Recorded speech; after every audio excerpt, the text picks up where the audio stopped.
was part of a video that I made for the non-tech BeamtUp channel. If you want to see the rest of it, there is a link in the description.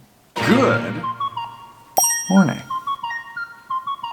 Samsung has nailed it with their One UI.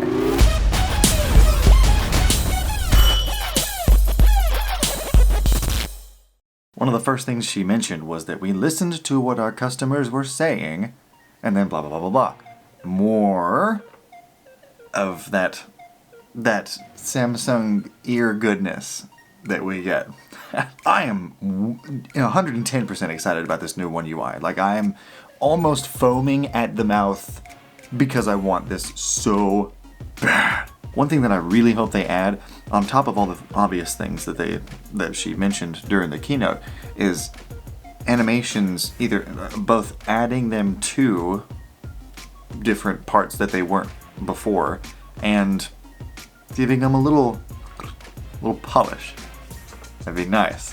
This isn't even about what the video topic, but one of the things I've noticed about iOS is that the reason why a lot of people think it's so pretty and like it so much is just because there's so much eye candy as far as the way things move. I'll say it like that. Especially like even in, yeah, that's off topic. That's another video, Taylor, come on. The rounded corners everybody knows about. And the icons. I like the S8 versions better. S8 and S9 versions better than the ones that they've got going on right now, unfortunately.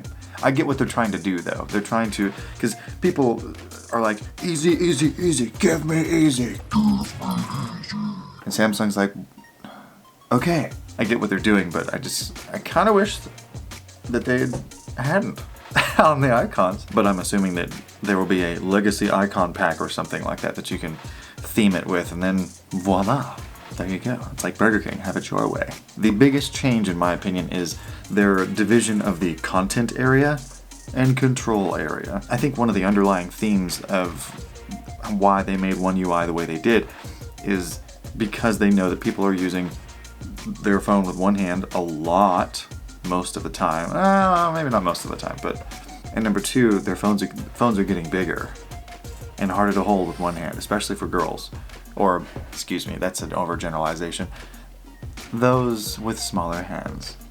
They talked a little bit about focus blocks, and I think at first I didn't really understand what constituted a focus block, but as they went on and actually just now thinking about it, I think what they mean by the focus blocks is the sectioned off pieces in the menus with all the rounded corners and everything. It clearly differentiates this part from this part.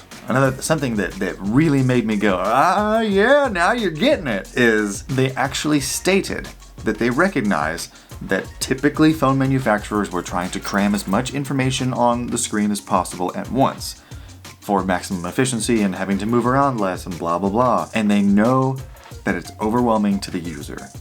Because a lot of people are like, Android's hard, Android's complicated.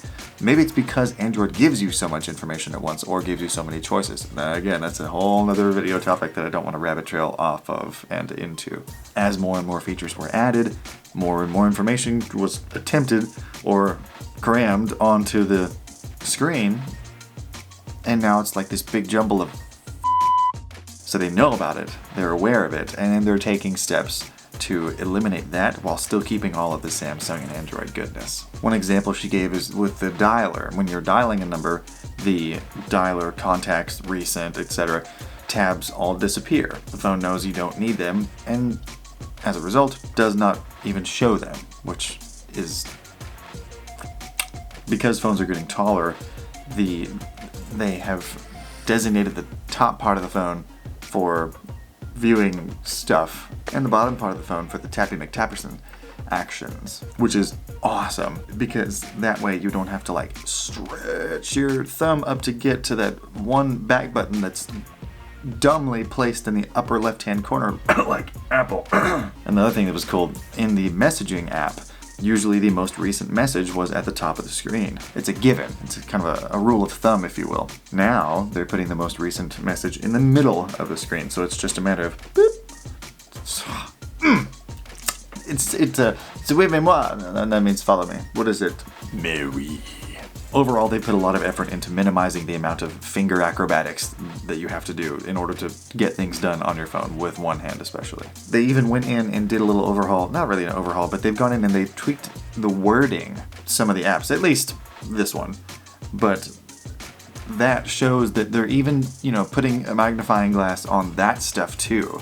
So it's not just like we need a new looking user interface. This looks cool. Just go with that. Like, it's not. It's like, we know that people think our phones are complicated, or at least the Apple users think our phones are complicated. So let's fix that. And they're taking a very close look at very small details. And I love it. They're also offering themes that match the color of the phone body that you get, and I really hope that you can change this, because I don't want green theme. I say that, my texting app has a green theme on it, but it's like a dark teal. I like teal. For another example of the little details is they've gone into the on and off toggle buttons and made those stick out way more. It's a lot easier to tell if something's on or off than it was to look at whether the switch for it was on or off. It's like they've put a smartphone in a For Dummies package. And when I say dummies, I mean people who are not as enthusiastic about the Android OS and thus have not invested as much time into it, resulting in them not knowing their way around it as much as somebody who has invested all the time into it. PC is a man. They said they're releasing it to the 9 series next year, early next year, but they better release it for the 8s too. Number one, because I want them to. And number two, there's going to be a ton of people that still have the 8 series, and I want everybody to experience the Samsung One UI goodness. Maybe I think they're finally trying to shed the whole TouchWiz thing, because I still catch myself calling it TouchWiz, and that was done a long time ago. And if you take a peek at that one video that I showed at the beginning, that would be fantastic. I spent a lot of time on it, and I would love to show you. But you know who's seen it already? And that's the Scotties on Patreon, the ones who pay $10 or more per month. And they are Unit Omega, Anthony Jackson, Christopher Caswell, Sin O, Eric Price, Jatinder Lal, Josh Utley, Kyler, Miguel Nunez, Nick Hawks, Spidget, Stephen Nichols, Stuart Glover, and we have a new one. Welcome, Robert Bitter. Thank you so much for what you did.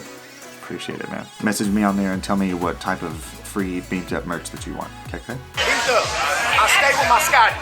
My Scotties are my boys. I ride with them. And I put that on the generation. Next, there's the Super Beamers, of which there are only one, paying $5 a month, Grant Stockton, with one of the coolest avatars out of any of the patrons, not to play favorites or anything. Last but definitely not least, we have the Beamers, the ones paying $1 to $2 a month. And those are David Larson, Elixir, Encrypted Bunny, Nicholas Clark, and Roman van Rookhuizen. I'm gonna keep pronouncing it that way until you give me a phonetical Keep touching and tapping, and stay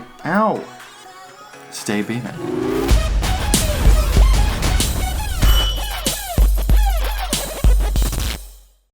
Now then, good.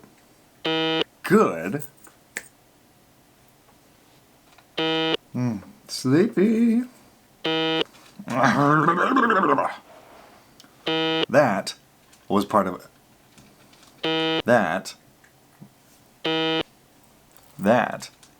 of a party video. Party video. What you saw there was part of an man, where are the words today? Sleepy was up till 3. It's the new one UI. The new one, yeah. Just every now and again, I'll totally just Stephen Nichols. Wait.